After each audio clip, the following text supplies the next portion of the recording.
The best story I have on the importance of having a financial advisor look at your 401k that's not involved in the 401k is you need an outside perspective.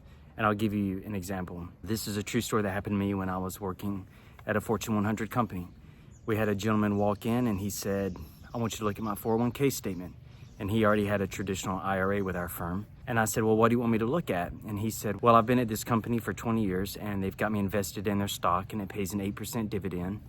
And I want to see if there's a better fund for me to put my money in." And when he brought me his statement, he hadn't been invested in the company's stock. He was sitting in cash, and he had been sitting in cash for 20 years. He thought that he had been invested in the company's stock that was paying an 8% dividend, but that's because his colleagues told him that, but they had started at the company years ago when the company was doing that, but the 401k policy had changed. Now, a lot of that is his fault, of course, because he didn't do his due diligence to find out how his money was invested.